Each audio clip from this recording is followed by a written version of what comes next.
The screech of tearing metal pierced the thin atmosphere of Kepler 442c as Commander Elena Vasquez fought desperately with the controls of her research vessel, Meridian.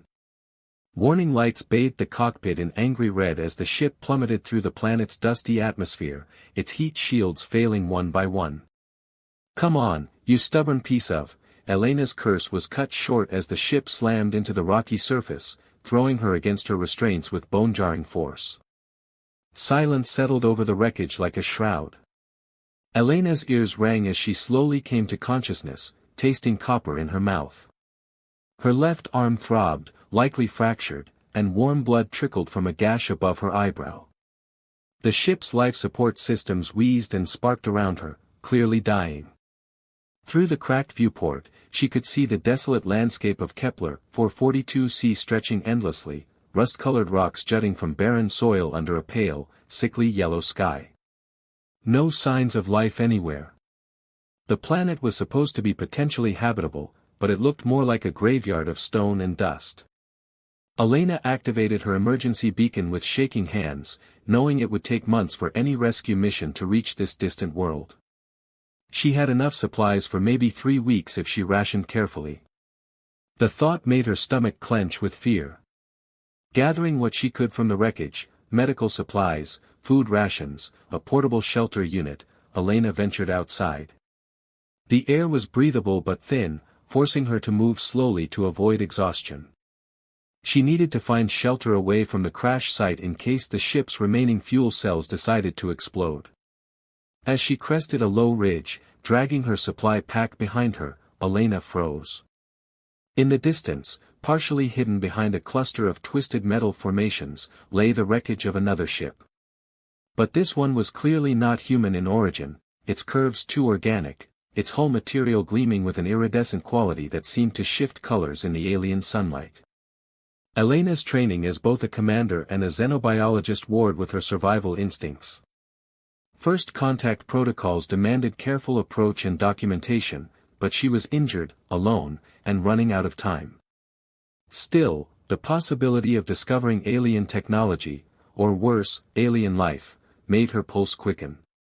She approached cautiously, her sidearm drawn but held low. The alien vessel was larger than her own ship but appeared to have crashed even more violently. Sections of the hull had been peeled back like flower petals, revealing dark interior chambers that seemed to pulse with a faint, blue-green luminescence. A sound stopped her cold, a low, rhythmic clicking that might have been machinery but carried an organic quality that made her skin crawl.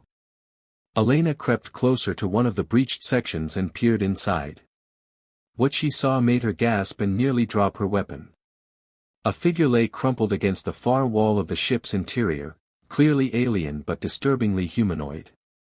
Tall and lean with elongated limbs, its skin had a pale, opalescent quality that reminded Elena of Mother of Pearl. Most striking were its eyes, large, multifaceted like a dragonfly's, but currently dim and unfocused with pain. The creature, something told her instinctively, was injured, dark fluid seeping from wounds along his torso. Those strange, beautiful eyes fixed on her, and Elena saw something universal in them, fear, pain, and a desperate hope for help. Despite every protocol screaming at her to retreat, Elena holstered her weapon and stepped into the alien ship. The alien ship's interior was unlike anything Elena had ever seen. The walls seemed to pulse with that soft blue-green light, and the air held a faint ozone scent that made her think of lightning storms. The injured being, whom she had begun thinking of as Kale after hearing him whisper what sounded like a name, watched her approach with those mesmerizing multifaceted eyes. Elena knelt beside him, her medical training overriding her fear. His wounds were deep but appeared to be cauterized by whatever had caused them. She gestured to her medical kit, then pointed to his injuries. Kale's head tilted slightly, and she felt an odd sensation, like a gentle pressure against her thoughts. Trust, came a wordless impression, accompanied by what felt like gratitude. You can feel what I'm thinking. Elena whispered, her hands trembling as she opened her medical supplies. Kale's response came not in words but in images that flashed through her mind, his ship fleeing from something vast and terrible in space, the crash, his growing weakness as his life force ebbed away. But underneath it all, she sensed his surprise at her kindness, his people's word for the concept feeling warm and golden in her consciousness. Working carefully, Elena cleaned his wounds with antiseptic. His skin felt warm and seemed to have a subtle texture like scales, but finer than anything on Earth. Each touch sent small electric tingles through her fingertips, and she noticed his luminous skin grew slightly brighter wherever she made contact. As she worked, Kale began to share fragments of his world through their strange mental connection. Elena saw glimpses of towering crystal cities that sang in harmonious tones, beings like him soaring through violet skies on gossamer wings that could apparently retract into their backs. She felt his grief. He was a scout, sent ahead of a colony ship that had been destroyed by an expanding dark nebula. He was alone, just as she was. Over the following days, they established a routine. Elena had moved her supplies into his ship, which provided better shelter than her damaged vessel. The alien technology seemed to respond to Kale's presence, providing heat and filtered air. She taught him English words by pointing at objects and repeating their names, while he shared the telepathic concepts behind his people's language. "Water," Elena said one morning, holding up her canteen. "Vethera," Kale replied, his voice melodious despite his still weak condition. The word arrived in her mind accompanied by the sensation of cool mountain streams and the first rain after drought. Their communication grew more complex as the days passed. Elena learned that his people, the Zephyrians, experienced emotions as colors and textures. Her determination appeared to him as steady silver light, while her loneliness manifested as deep blue shadows that made his chest ache in sympathy. In return, she began to sense his emotions directly. His gratitude felt like warm sunlight on her face, while his homesickness carried the bittersweet tang of autumn leaves. When he looked at her, she caught glimpses of something that made her cheeks flush, a gentle golden glow that spoke of affection and growing trust. One evening, as they shared her dwindling rations, Elena noticed Kale studying her face intently.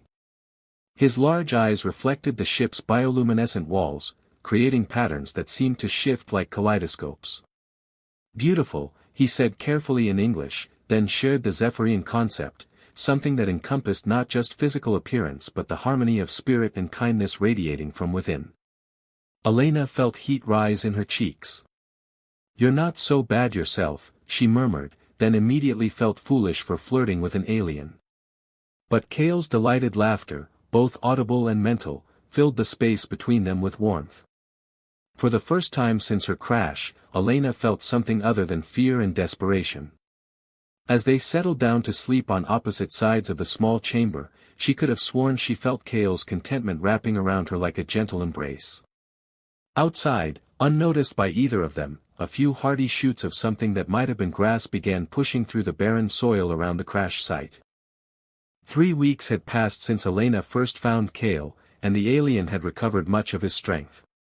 His wounds had healed with remarkable speed, leaving only faint silver lines across his opalescent skin. More remarkably, their mental connection had deepened beyond simple communication into something Elena had never experienced with another being. She could sense his presence constantly now, a warm glow at the edge of her consciousness that made her feel less alone than she had in years, even before the crash. When he was happy, she felt lighter. When he was thoughtful, her mind seemed to expand with new possibilities. "The rescue beacon is still active," Elena said one morning, checking her equipment. The words felt heavy in her mouth, though she wasn't sure why. Kale's emotional response rippled through their bond, a complex mixture of hope tinged with something that felt suspiciously like loss. "Your people will come," he said, his English now fluent thanks to their mental link allowing him to access her knowledge of the language. "What about your people?" Elena asked, though she already knew the answer from the grief that occasionally shadowed their connection. "There are no others to come," Kale replied simply. "I am the last." The weight of his solitude hit Elena like a physical blow. She reached out without thinking, placing her hand over his. The moment their skin touched, the world exploded into sensation. Elena gasped as she suddenly experienced her own face through Kale's perception, seeing not just her features but the warm silver aura he associated with her strength, the deep blue of her compassion, the golden threads of her growing affection for him that she hadn't even admitted to herself. At the same time, she felt his wonder at her touch, the way her presence had brought color back into his world after the devastating loss of his people. His attraction to her wasn't just physical, though she felt his appreciation for her form, but something deeper, a recognition of compatible souls finding each other across the vastness of space. "Elena," he whispered, and her name in his voice carried harmonics that made her shiver. She should pull away. Every regulation, every bit of training told her this was dangerous, unprecedented, potentially catastrophic. Instead, she found herself moving closer, drawn by the magnetic pull of their connection. When Cale cupped her face with his long, elegant fingers, Elena felt his emotions wash over her in waves. His skin was warm and seemed to pulse with gentle light where they touched. She could taste the copper-sweet flavor of his desire, feel the quickening of his dual heartbeats as if they were her own. "Is this possible?" she breathed against his lips, which were softer than human mouths but carried an electric tingle that made her nerve endings sing. "Possible?" Cale's mental voice was thick with emotion. "Elena, with you, I believe anything is possible." Their first kiss was unlike anything Elena had ever experienced. It started gentle, almost reverent, but as their mental barriers dissolved completely, it became something transcendent. She could feel his joy, his desperate longing, his amazement at finding love in this desolate place. In return, she shared her own awakening desire, her growing certainty that this strange, beautiful being had become more important to her than her own survival. When they finally broke apart, both breathing heavily, Elena noticed that Cale's skin was glowing more brightly than she'd ever seen it. But more remarkably, she could swear the walls of the ship around them were pulsing in rhythm with their heartbeats. "Elena," Cale said, wonder in his voice, "look outside." She turned to the ship's viewport and gasped. Where before there had been only barren rock and dust, she could see tiny green shoots pushing up through the soil. The air itself seemed clearer, less oppressive. "How is that possible?" she whispered. Cale's arms encircled her from behind, and she could feel his smile against her neck. "My people believe that love is the force that brings life to dead worlds," he murmured. "I thought it was just poetry." As Elena leaned back against his chest, feeling their minds and hearts synchronizing, she watched more green shoots appear in the growing dusk. Perhaps some forces in the universe really could transcend the boundaries between species, between worlds, between what was thought possible and what actually was. 2 months had passed since Elena and Cale's first kiss, and the planet around them had transformed into something miraculous. What had once been barren wasteland now bloomed with strange, beautiful vegetation that seemed to pulse with the same bioluminescent energy as Cale's ship. Crystal clear streams had appeared overnight, and the air had grown thick and sweet with oxygen.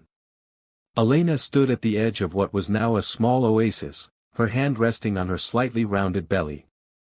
The impossibility of her condition still left her reeling every morning when she woke up. "The medical scanner confirms it again," she said to Cale, who was tending to a grove of trees that had sprouted seemingly from their shared dreams. "I'm definitely pregnant. But the readings are unlike anything in human medical literature."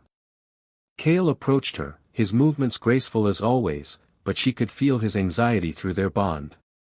Over the past weeks, their mental connection had grown so strong that they often shared thoughts without meaning to, experienced each other's emotions as their own. "The child." He began, then paused, struggling with concepts that had no words in either of their languages. Elena felt his meaning directly through their link. The baby growing inside her wasn't conceived through physical union, though their intimacy had been profound and frequent, but through something far more mysterious. Their consciousness had merged so completely during their most passionate moments that something new had been created at the intersection of their minds and souls. "The growth rate is accelerating," Elena said, reviewing her scans. "At this pace, I'll give birth in weeks, not months." "And the energy readings?" She shook her head in wonder. "It's like the baby is generating its own life force." Cale's large hands covered hers on her belly, and immediately she felt a flutter of response from within, not just the baby's movement, but a consciousness touching theirs. The child was already aware, already communicating in the wordless language of pure emotion and intent. Safe, came the impression, accompanied by feelings of warmth and belonging. Love. Growing. Ready. She's trying to tell us something, Elena whispered, tears streaming down her face. She. Kale's voice was soft with wonder. I don't know how I know, but. Elena placed her hand over his. She's going to be extraordinary. As if in response to her words, the plants around them suddenly burst into bloom, filling the air with a perfume that spoke of new beginnings and infinite possibilities.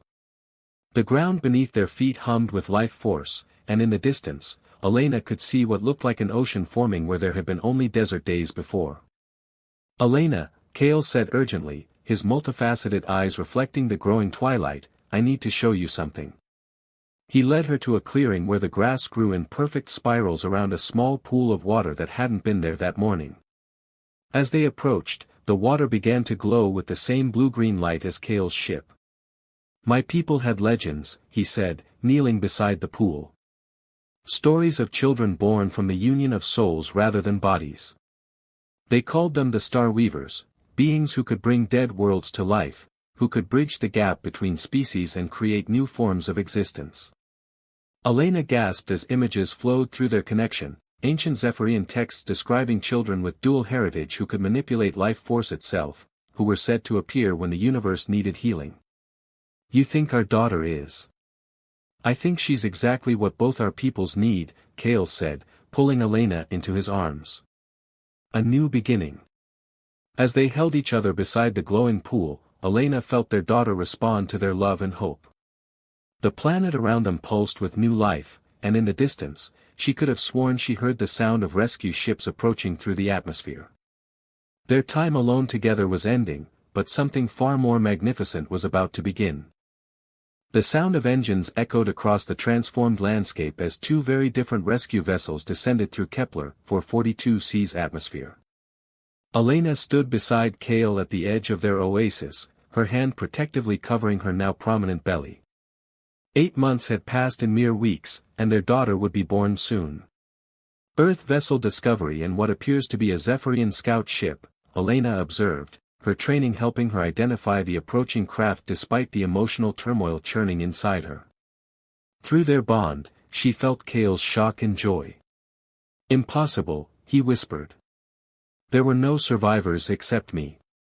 Maybe there were other scouts, Elena suggested, but she could feel his certainty that he was alone fading into desperate hope. The ships landed simultaneously on opposite sides of the oasis, and Elena watched as two groups of beings emerged. Her fellow humans looked exactly as she remembered, practical uniforms, familiar faces including her commander, Captain Morrison. But the Zephyrians who gracefully descended from their vessel were breathtaking. Tall and luminous like Kale, but with visible differences in coloring and the patterns of light that played across their skin.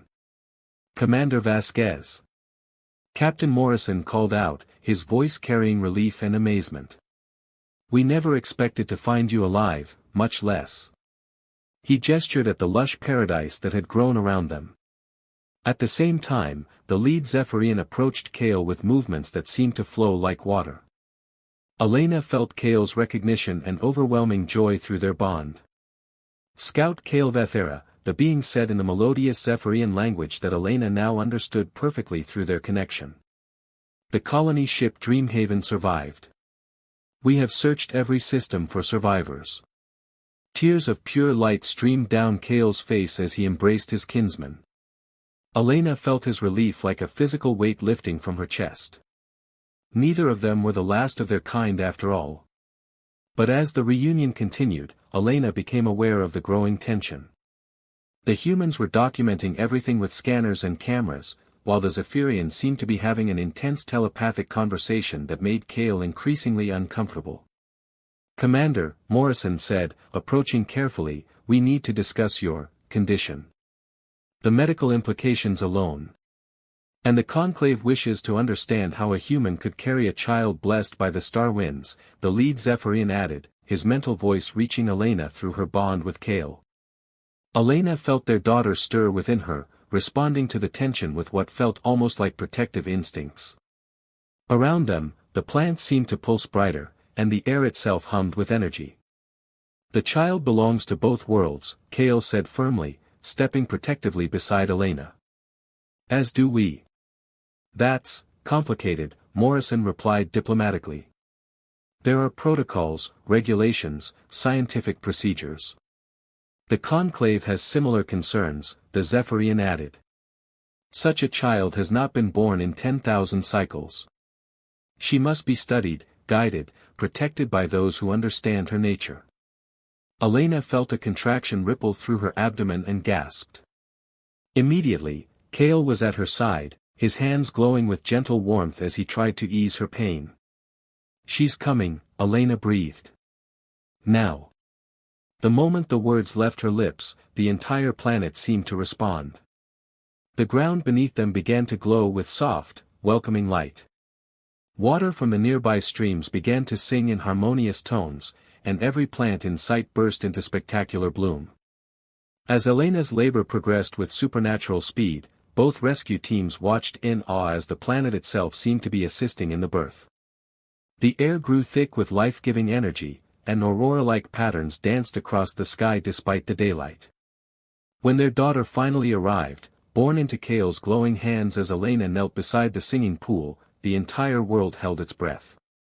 The baby was beautiful beyond description, clearly carrying traits of both species but somehow perfect in her uniqueness. Her skin held Elena's warmth but with an opalescent quality like Kale's. Her eyes were large and expressive, shifting between human brown and multifaceted crystal depending on the light. But most remarkably, the moment she drew her first breath, the planet itself seemed to awaken fully. Oceans appeared on the horizon, forests sprouted across distant mountains, and the air filled with the songs of creatures that had never existed before but were now as real as the three beings who had created them through love. "She's not just our daughter," Elena realized, holding the baby close as Kale wrapped his arms around both of them. "She's the planet's daughter too. This world, it's alive because of her." Captain Morrison and the Zephyrian leader exchanged meaningful looks. "The child cannot be separated from this world," the Zephyrian said slowly.